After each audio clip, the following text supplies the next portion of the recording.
ਵਾਹਿਗੁਰੂ ਜੀ ਕਾ ਖਾਲਸਾ ਵਾਹਿਗੁਰੂ ਜੀ ਕੀ ਫਤਿਹ। World news ਦੇਖ ਰਹੇ ਸਾਰੇ ਦਰਸ਼ਕਾਂ ਦਾ ਸਵਾਗਤ ਹੈ। ਮੈਂ ਹਾਂ ਗੁਰਿੰਦਰ ਸਿੰਘ। ਖਬਰਾਂ ਦੀ ਸ਼ੁਰੂਆਤ ਕਰ ਲੈਂਦੇ ਹਾਂ ਹੈਡਲਾਈਨਸ ਦੇ ਨਾਲ।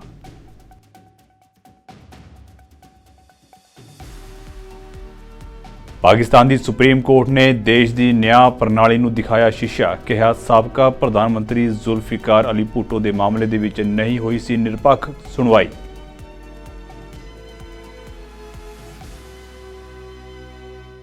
ਆਸਟ੍ਰੇਲੀਆ ਦੇ ਮੈਲਬੌਰਨ ਦੇ ਵਿੱਚ ਆਯੋਜਿਤ ਆਸੀਆਨ ਸੰਮੇਲਨ ਦੀ ਕੀਤੀ ਮੇਜ਼ਬਾਨੀ। 1.3 ਬਿਲੀਅਨ ਡਾਲਰ ਦੇ ਮਹੱਤਵਪੂਰਨ ਨਿਵੇਸ਼ ਦਾ ਕੀਤਾ ਗਿਆ ਇਸ ਮੌਕੇ ਐਲਾਨ।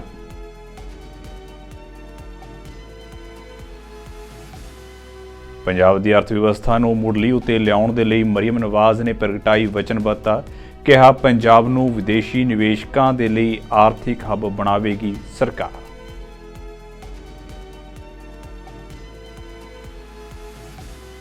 ਗਾਜ਼ਾ ਦੇ ਵਿੱਚ ਜੰਗਬੰਦੀ ਦੇ ਲਈ ਚੱਲ ਰਹੀ ਗੱਲਬਾਤ ਵਿੱਚ ਨਹੀਂ ਨਿਕਲਿਆ ਫਿਲਹਾਲ ਕੋਈ ਸਿੱਟਾ। ਇਜ਼ਰਾਈਲ ਫੌਜ ਦੇ ਹਮਲੇ ਅਜੇ ਵੀ ਜਾਰੀ। ਪਿਛਲੇ 24 ਘੰਟਿਆਂ ਵਿੱਚ 80 ਤੋਂ ਵੱਧ ਲੋਕਾਂ ਦੀ ਹੋ ਚੁੱਕੀ ਹੈ ਮੌਤ।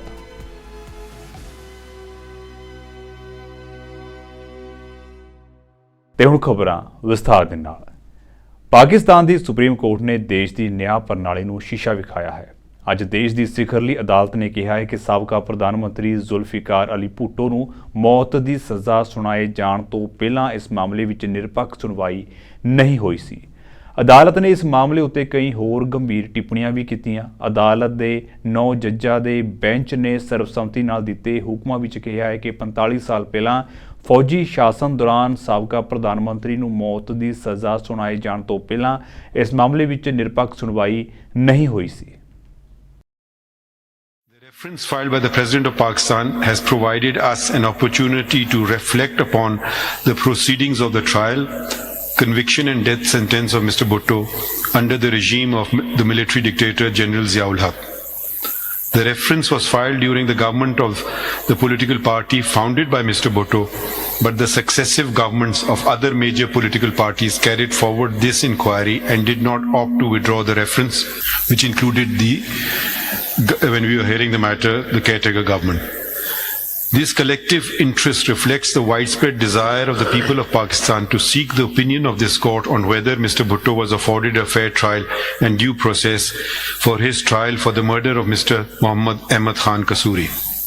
With the able assistance of the eminent legal minds of the country, we, for the reasons to be recorded later and subject to amplifications and explanations made therein, render an opinion on the referred questions in the following terms. I'll read the questions. There were a number of 5 questions. Whether the decision of the Lahore High Court as well as the Supreme Court of Pakistan in the murder trial against Shahid Zulfikar Ali Bhutto meets the requirements of fundamental rights as guaranteed under Article 4, Sub-Articles 1 and 2A, Article 8, 9, 10A due process and Article 14 and 25 of the Constitution. If it does not, its effect and consequences. I should clarify these questions were already framed when we heard the matter. And our opinion is as under. The proceedings of the trial by the Lahore High Court and of the appeal by the Supreme Court of Pakistan do not meet the requirements of the fundamental right to a fair trial and due process enshrined in Articles 4 and 9 of the Constitution and later guaranteed as a separate and independent fundamental right under Article 10A of the Constitution. At the relevant time, Article 10A wasn't part of the Constitution, but the principles enunciated therein have always been part of our. ਸਾਲ 1977 ਦੇ ਵਿੱਚ ਫੌਜੀ ਤਾਨਾਸ਼ਾਹ general ਜ਼ਿਆ-ਉਲ ਹਕ ਨੇ ਜ਼ੁਲਫਿਕਾਰ ਅਲੀ ਭੁੱਟੋ ਦੀ ਸਰਕਾਰ ਨੂੰ ਡੇਗ ਦਿੱਤਾ ਸੀ। ਇਸ ਤੋਂ ਬਾਅਦ ਸੁਪਰੀਮ ਕੋਰਟ ਦੀ 7 ਮੈਂਬਰੀ ਬੈਂਚ ਨੇ 51 ਸਾਲਾ ਭੁੱਟੋ ਨੂੰ ਦੋਸ਼ੀ ਕਰਾਰ ਦਿੰਦਿਆਂ ਮੌਤ ਦੀ ਸਜ਼ਾ ਸੁਣਾਈ ਸੀ। ਅਪ੍ਰੈਲ 2011 ਦੇ ਵਿੱਚ ਤਤਕਾਲੀ ਰਾਸ਼ਟਰਪਤੀ ਜ਼ਰਦਾਰੀ ਨੇ ਸੰਵਿਧਾਨ ਦੀ ਧਾਰਾ 186 ਦੀ ਵਰਤੋਂ ਕਰਦੇ ਹੋਏ ਅਪੀਲ ਕੀਤੀ ਸੀ ਕਿ ਫੌਜੀ ਤਾਨਾਸ਼ਾਹ ਅਤੇ ਸੁਪਰੀਮ ਕੋਰਟ ਦੀ ਮਿਲੀ ਭੁਗਤ ਕਾਰਨ ਭੁੱਟੋ ਦੇ ਮੁਕੱਦਮੇ ਦੇ ਵਿੱਚ ਬੇਇਨਸਾਫੀ ਹੋਈ ਹੈ, ਜਿਸ ਤੋਂ ਬਾਅਦ ਇਸ ਕੇਸ ਨੂੰ ਮੁੜ ਰੀਓਪਨ ਕੀਤਾ ਗਿਆ। ਅੱਜ ਸੁਪਰੀਮ ਕੋਰਟ ਦੇ ਵੱਲੋਂ ਇਸ ਮਾਮਲੇ ਵਿੱਚ ਫੈਸਲਾ ਦੇਣ ਤੋਂ ਬਾਅਦ ਪਾਕਿਸਤਾਨ ਪੀਪਲਜ਼ ਪਾਰਟੀ ਦੇ ਚੇਅਰਮੈਨ ਬਿਲਾਵਲ ਭੁੱਟੋ ਜ਼ਰਦਾਰੀ ਨੇ ਸੁਪਰੀਮ ਕੋਰਟ ਦਾ ਧੰਨਵਾਦ ਕੀਤਾ ਅਤੇ ਕਿਹਾ ਹੈ ਕਿ ਇਸ ਫੈਸਲੇ ਦੇ ਨਾਲ ਪਾਕਿਸਤਾਨ ਦੇ ਲੋਕਾਂ ਦਾ ਮੁੜ ਤੋਂ ਕਾਨੂੰਨ ਦੇ ਵਿੱਚ ਵਿਸ਼ਵਾਸ ਬਹਾਲ ਹੋਵੇਗਾ। हमें अपने माजी के गलतियों को दुरुस्त करने के लिए ये फ़ैसला सुना रहे हैं और ये एक तारीख़ी जो कदम आज उठाया गया। उम्मीद ये है कि 44 इयर्स के बाद अब जबकि तारीख़ दुरुस्त होने जा रहे हैं, हम इंशाअल्लाह ताला जो पाकिस्तान का मुस्तकबिल है, जो पाकिस्तान की चाहे वो इस अदालत का, हमारा जमहूरियत का, इंशाअल्लाह ताला इस फ़ैसला की वजह से पाकिस्तान इंशाअल्लाह ताला आगे जाके अब हम तरक्की कर सकेंगे, चाहे वो हमारा जमहूरी निज़ाम हो या ये अदालती निज़ाम हो। ये जो फ़ैसला था ये ऐसा एक दाग था इस अदालत में जिसकी वजह से पाकिस्तान की अवाम इस इदारा से जो इंसाफ का उम्मीद होना चाहिए था, इस दाग की वजह से बड़ा मुश्किल था पाकिस्तान की आम आदमी के लिए कि वो ये समझे कि उनको इस इदारा से इंसाफ मिलेगा। अगर कायदे अवाम जैसा शख्स को इंसाफ नहीं मिला हो तो आज मैं जो ये यूनानिमस कोर्ट ऑर्डर है, और मैं तमाम जज साहब का शुक्रगुजार हूँ, जो वकलाक थे उनका मैं शुक्रगुजार हूँ, जो एमिकस क्यूराई जो पाकिस्तान भर में से चीफ जस्टिस साहब ने इस कोर्ट में रिक्वेस्ट किया उनका असिस्टेंस का, और जिस तरीके से ਅੱਜ ਲਹਿੰਦੇ ਪੰਜਾਬ ਦੇ ਮੁੱਖ ਮੰਤਰੀ ਮਰੀਮ ਨਵਾਜ਼ ਨੇ ਮੀਡੀਆ ਦੇ ਨਾਲ ਗੈਰ ਰਸਮੀ ਗੱਲਬਾਤ ਕਰਦਿਆਂ ਕਿਹਾ ਹੈ ਕਿ ਮੈਨੂੰ ਆਪਣੇ ਮੰਤਰੀ ਮੰਡਲ ਤੋਂ ਬਹੁਤ ਉਮੀਦਾਂ ਹਨ। ਮੈਂ ਯੋਗ ਵਿਅਕਤੀਆਂ ਨੂੰ ਮੰਤਰੀ ਮੰਡਲ ਦੇ ਵਿੱਚ ਸ਼ਾਮਲ ਕੀਤਾ ਹੈ। ਉਹਨਾਂ ਕਿਹਾ ਹੈ ਕਿ ਅਸੀਂ ਲੋਕਾਂ ਦੀ ਤਨ-ਮਨ ਦੇ ਨਾਲ ਸੇਵਾ ਕਰਾਂਗੇ। ਪ੍ਰੈਸ ਕਾਨਫਰੰਸ ਦੇ ਦੌਰਾਨ ਮਰੀਮ ਨਵਾਜ਼ ਨੇ ਕਿਹਾ ਹੈ ਕਿ ਉਹਨਾਂ ਦੀ ਸਰਕਾਰ ਵਿਦੇਸ਼ੀ ਨਿਵੇਸ਼ਕਾਂ ਨੂੰ ਪੰਜਾਬ ਦੇ ਵਿੱਚ ਨਿਵੇਸ਼ ਕਰਨ ਦੇ ਲਈ ਉਤਸ਼ਾਹਿਤ ਕਰੇਗੀ। ਉਹਨਾਂ ਕਿਹਾ ਹੈ ਕਿ ਪੰਜਾਬ ਨੂੰ ਨਿਵੇਸ਼ਕਾਂ ਦੇ ਲਈ ਆਰਥਿਕ ਹੱਬ ਬਣਾਇਆ ਜਾਵੇਗਾ। कई दफ़ा ऐसे भी हमने चीफ मिनिस्टर्स देखे हैं जिन्होंने 4 साल कभी कोई काम ही नहीं किया, बल्कि मैं अब इस ऑफिस में आई हूँ तो मुझे पता है कि चैलेंजेस की सिवेरिटी क्या है, मैग्नीट्यूड क्या है, तो मैं ये सोचती हूँ कि वो क्या करते होंगे। तो ये बहुत है, देखें यही ब्यूरोक्रेसी है जिसने रिस्पॉन्ड किया है। तो it is the person at the helm of the affairs, जो यही तो जिम्मेदारी मेरी है।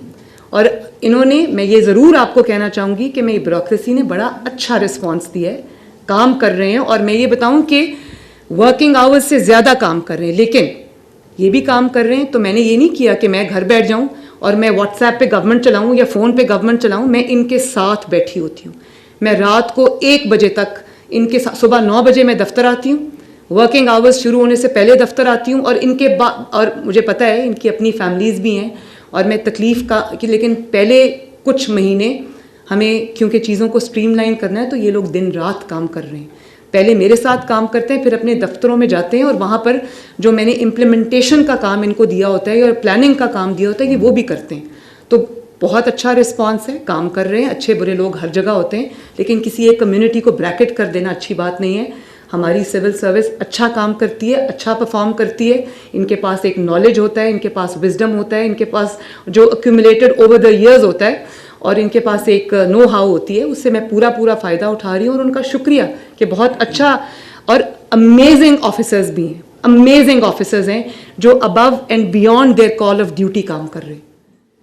और एक अच्छा रमज़ान पैकेज जिसमें जो डिज़र्विंग है उनको रिलीफ मिले। मेरे इसमें कुछ नवाज शरीफ साहब की सोच थी, मेरी सोच थी, उसके मुताबिक हमने ये सोचा कि पहली बार 76 साल में इस तरह की हम एक्सरसाइज करने जा रहे हैं कि बड़ी एक तकलीफ़ दे मनाज़र होते हैं जब आप देखते हैं कि जो डिज़र्विंग लोग हैं वो लाइंस में, कतारों में लगे होते हैं और उनको ये डिस्ट्रीब्यूट होते हैं रिलीफ गुड्स जो हैं। ਸੰਬੰਧਾਂ ਨੂੰ ਮਜ਼ਬੂਤ ਕਰਨ ਅਤੇ ਦੱਖਣ ਪੂਰਬੀ ਏਸ਼ੀਆ ਦੇ ਵਿੱਚ ਵੱਧ ਰਹੇ ਆਰਥਿਕ ਮੌਕਿਆਂ ਦਾ ਫਾਇਦਾ ਚੁੱਕਣ ਦੇ ਲਈ ਆਸਟ੍ਰੇਲੀਆ ਨੇ ਮੈਲਬੌਰਨ ਦੇ ਵਿੱਚ ਆਯੋਜਿਤ ਆਸੀਆਨ ਸੰਮੇਲਨ ਦੌਰਾਨ $1.3 ਬਿਲੀਅਨ ਦੇ ਮਹੱਤਵਪੂਰਨ ਨਿਵੇਸ਼ ਦਾ ਐਲਾਨ ਕੀਤਾ। ਪ੍ਰਧਾਨ ਮੰਤਰੀ ਐਂਥਨੀ ਅਲਬਾਨੀਜ਼ ਨੇ ਇਹ ਐਲਾਨ 10 ਦੇਸ਼ਾਂ ਦੇ ਆਸੀਆਨ ਫੋਰਮ ਦੇ ਨੇਤਾਵਾਂ ਦੇ 3 ਦਿਨਾਂ ਸੰਮੇਲਨ ਦੌਰਾਨ ਕੀਤਾ ਹੈ। ਆਪਣੇ ਪ੍ਰਮੁੱਖ ਵਪਾਰਕ ਭਾਈਵਾਲ ਚੀਨ ਦੇ ਨਾਲ ਤਣਾਅ ਦੇ ਵਿਚਕਾਰ ਆਸਟ੍ਰੇਲੀਆ ਦਾ ਦੱਖਣ ਪੂਰਬੀ ਏਸ਼ੀਆ ਉੱਤੇ ਧਿਆਨ ਵਧਿਆ ਹੈ। ਅਲਬਾਨੀਜ਼ ਨੇ ਕਿਹਾ ਹੈ ਕਿ ਇਸ ਸੰਮੇਲਨ ਦੇ ਦੌਰਾਨ ਵਪਾਰ, ਨਿਵੇਸ਼, ਜਲਵਾਯੂ ਤਬਦੀਲੀ, ਸਾਫ਼ ਊਰਜਾ ਅਤੇ ਸਮੁੰਦਰੀ ਸਹਿਯੋਗ ਵਰਗੇ ਅਹਿਮ ਮੁੱਦਿਆਂ ਉੱਤੇ ਚਰਚਾ ਕੀਤੀ ਗਈ ਹੈ। This was to commemorate 50 years of partnership so that we can shape the future that Australia wants to see. Working with our neighbours and friends is delivering for Australians. It delivers jobs, opportunities and security. We live in the region of the world with the fastest growth in human history. That presents an opportunity from that proximity going forward. We have today adopted the ASEAN-Australia Joint Leaders Vision Statement and the Melbourne Declaration, reaffirming our commitment to securing peace, stability, prosperity and a sustainable future for the region. We've announced more ways in which my government is deepening ties with Southeast Asia. This includes establishing a $2 billion Southeast Asia investment financing facility to increase Australian investment in the region in key sectors such as infrastructure and the clean energy transition. An energy cooperation package to support the ASEAN Centre for Energy and establish an ASEAN Centre for Climate Change. Appointing 10 business champions to facilitate greater commercial links between Australia and the economies of ASEAN. And I thank each of those 10 business leaders who've agreed to be volunteers in this process to contribute to our national interest. Improving visa access for Southeast Asia, the establishment of an ASEAN-Australia Centre in Canberra, more than 75 Oz for ASEAN scholarships with world-class Australian universities. Our relationship with ASEAN is strong, but we can and we are doing more. Australia has so much to offer the region. ASEAN nations combined are the 4th largest economy in the world by 2040. Our two-way trade with ASEAN is now greater than our two-way trade with either Japan or the United States. Deepening our ties is about more jobs here. It's about more opportunities for Australians. It's about a more secure region as well, which is why we are invested in our relationships. When I've spoken about our international engagement, I consistently speak about those two themes. Gaza ਦੇ ਵਿੱਚ ਜੰਗਬੰਦੀ ਅਤੇ ਇਜ਼ਰਾਈਲੀ ਕੈਦੀਆਂ ਦੀ ਰਿਹਾਈ ਨੂੰ ਲੈ ਕੇ Hamas ਦੇ ਨਾਲ 3 ਦਿਨਾਂ ਦੀ ਗੱਲਬਾਤ ਮੰਗਲਵਾਰ ਨੂੰ ਬਿਨਾਂ ਕਿਸੇ ਨਤੀਜੇ ਦੇ ਖਤਮ ਹੋਈ। ਅਮਰੀਕਾ, ਕਤਰ ਅਤੇ ਮਿਸਰ ਨੇ ਸਮਝੌਤੇ ਉੱਤੇ ਪਹੁੰਚਣ ਦੇ ਲਈ ਵਿਚੋਲਗੀ ਕਰਨ ਦੀ ਹਫ਼ਤਿਆਂ ਤੱਕ ਕੋਸ਼ਿਸ਼ ਕੀਤੀ। ਸਮਝੌਤੇ ਤਹਿਤ ਹਮਾਸ ਨੂੰ ਰਮਜ਼ਾਨ ਦੇ ਮਹੀਨੇ ਜੰਗਬੰਦੀ ਦੇ ਬਦਲੇ 40 ਕੈਦੀਆਂ ਨੂੰ ਰਿਹਾ ਕਰਨ ਲਈ ਕਿਹਾ ਗਿਆ ਸੀ। ਇਸ ਦੇ ਨਾਲ ਹੀ ਇਜ਼ਰਾਈਲ ਨੇ ਵੀ ਕੁਝ ਫਲਸਤੀਨੀ ਕੈਦੀਆਂ ਨੂੰ ਰਿਹਾ ਕਰਨਾ ਸੀ ਅਤੇ ਮਨੁੱਖਤਾਵਾਦੀ ਮਦਦ ਨੂੰ ਗਾਜ਼ਾ ਤੱਕ ਪਹੁੰਚਾਉਣ ਦੀ ਇਜਾਜ਼ਤ ਦੇਣੀ ਸੀ। ਮਿਸਰ ਦੇ ਅਧਿਕਾਰੀਆਂ ਮੁਤਾਬਕ 3 ਦਿਨਾਂ ਦੀ ਗੱਲਬਾਤ ਖਤਮ ਹੋ ਚੁੱਕੀ ਹੈ ਅਤੇ ਇਸ ਵਾਰਤਾ ਦੌਰਾਨ ਕਿਸੇ ਵੀ ਫੈਸਲੇ ਉੱਤੇ ਨਹੀਂ ਪਹੁੰਚਿਆ ਜਾ ਸਕਿਆ। ਜ਼ਿਕਰਯੋਗ ਹੈ ਕਿ ਇਜ਼ਰਾਈਲ ਹਮਾਸ ਜੰਗ ਵਿੱਚ ਹੁਣ ਤੱਕ 30,717 ਫਲਸਤੀਨੀਆਂ ਦੀ ਮੌਤ ਹੋ ਚੁੱਕੀ ਹੈ। ਗਾਜ਼ਾ ਦੇ ਹੈਲਥ ਡਿਪਾਰਟਮੈਂਟ ਨੇ ਇਹ ਜਾਣਕਾਰੀ ਦਿੱਤੀ। ਗਾਜ਼ਾ ਦੇ ਹੈਲਥ ਡਿਪਾਰਟਮੈਂਟ ਦੇ ਮੁਤਾਬਕ 24 ਘੰਟਿਆਂ ਦੇ ਵਿੱਚ 86 ਲੋਕਾਂ ਦੀਆਂ ਲਾਸ਼ਾਂ ਨੂੰ ਹਸਪਤਾਲ ਲਿਆਂਦਾ ਗਿਆ, ਜਦਕਿ 113 ਜ਼ਖਮੀਆਂ ਨੂੰ ਦਾਖਲ ਕਰਵਾਇਆ ਗਿਆ। Is finishing up his 2-day visit to Gaza. Today he was in the Misk and Layan camps in Al-Mawasi, where he spoke with displaced women. They told him of the impact of the war and their needs, which includes privacy, security, hygiene, and the inability to prepare for Ramadan. He will speak to you virtually at the guest at the noon briefing tomorrow. Our colleagues from the Office of the Coordination of Humanitarian Affairs say that last week, between the 26th of February and the 3rd of March, 17 humanitarian partners reached a daily average of some 245,000 people with food assistance. This includes food parcels and hot meals, 42% of which went to people in Rafah, the rest being distributed in Deir al-Bala, Khan Yunis, Gaza City, and northern Gaza. Our partners are reporting a lack of food to distribute, as what is entering Gaza is very limited compared to the overwhelming needs. We continue to call for reliable entry points that would allow us to bring aid from all possible crossings, including northern Gaza. Continuing airstrikes and heavy fighting in Gaza also are continuing to impede the safe and efficient humanitarian operations. As we've said repeatedly, we need security assurances, unimpeded passage to distribute aid at scale across the Gaza Strip. Meanwhile, our colleagues working on water, sanitation, and hygiene in Gaza are reporting extremely challenging conditions amid high level of displacement and overcrowding in shelters. According to their latest assessment, some 340 people are sharing a single toilet, and there is one shower for roughly 1,300 people. That's on average, of course. More than 80% of households in Gaza lack safe and clean water. UNICEF has been providing fuel to operate public and private water wells and desalination plants. And UNICEF has also delivered more than 50 emergency health kits for more than 500,000 people and enough newborn kits for 8,700 newborns. For your programming, yes, we already told you, Jamie McGoldrick will join us tomorrow. Bharat ਦੇ ਵਿਦੇਸ਼ ਮੰਤਰੀ doctor S Jaishankar ਦੱਖਣੀ Korea ਦੇ ਦੌਰੇ ਉੱਤੇ ਨੇ। ਉਹਨਾਂ ਨੇ ਇਸ ਦੌਰਾਨ ਕਈ ਮਹੱਤਵਪੂਰਨ ਪ੍ਰੋਗਰਾਮਾਂ ਦੇ ਵਿੱਚ ਹਿੱਸਾ ਲਿਆ। ਡਾਕਟਰ ਜੈਸ਼ੰਕਰ ਨੇ ਕਿਹਾ ਹੈ ਕਿ ਭਾਰਤ ਅਤੇ ਦੱਖਣੀ ਕੋਰੀਆ ਇੱਕ ਦੂਜੇ ਲਈ ਮਹੱਤਵਪੂਰਨ ਭਾਈਵਾਲ ਬਣ ਗਏ ਨੇ। ਉਹਨਾਂ ਕਿਹਾ ਹੈ ਕਿ ਦੋਹਾਂ ਦੇਸ਼ਾਂ ਵਿਚਾਲੇ ਆਪਸੀ ਸਹਿਯੋਗ ਤੇਜ਼ੀ ਨਾਲ ਵਧ ਰਿਹਾ ਹੈ। ਜੈਸ਼ੰਕਰ ਨੇ ਦੱਖਣੀ ਕੋਰੀਆ ਦੇ 2 ਦਿਨਾਂ ਦੌਰੇ ਉੱਤੇ ਕਿਹਾ ਹੈ ਕਿ ਭਾਰਤ ਹੁਣ ਗ੍ਰੀਨ ਹਾਈਡਰੋਜਨ ਅਤੇ ਪਰਮਾਣੂ ਸਹਿਯੋਗ ਵਰਗੇ ਨਵੇਂ ਖੇਤਰਾਂ ਵਿੱਚ ਸਾਂਝੇਦਾਰੀ ਨੂੰ ਵਧਾਉਣ ਲਈ ਦਿਲਚਸਪੀ ਰੱਖਦਾ ਹੈ। Co-chairing the 10th round of our Joint Commission meeting. I'm joined by the representatives of the Ministry of External Affairs, of Defence, of Commerce and Industry, Science and Technology, and Niti Aayog, which is the government's public policy think tank. Let me, Excellency, first of all begin by congratulating you on your appointment as the Foreign Minister. You have a long and distinguished career as a diplomat representing your country, so let me offer my best wishes for your successful tenure. Last year, as you noted, we celebrated the 50th anniversary of the establishment of our diplomatic ties. During our Prime Minister's visit in 2015, our relations were elevated to a special strategic partnership. It is important that we live up to that. We have grown from strength to strength in the years that have passed. We have become truly important partners for each other, and our bilateral exchanges, trade, investments, defence and S&T cooperation have all seen a steady growth. While keeping up the momentum in the traditional areas of cooperation, we would be very much interested now in expanding it to new areas such as critical and emerging technologies, semiconductors, green hydrogen, human resource mobility, nuclear cooperation, supply chain resilience, etc., to make our ties more contemporary. Excellency, we have also noted the growing convergence of our views in the international fora. Your focus on the Indo-Pacific region is a good case to point, and we both have stakes in its stability, security and prosperity.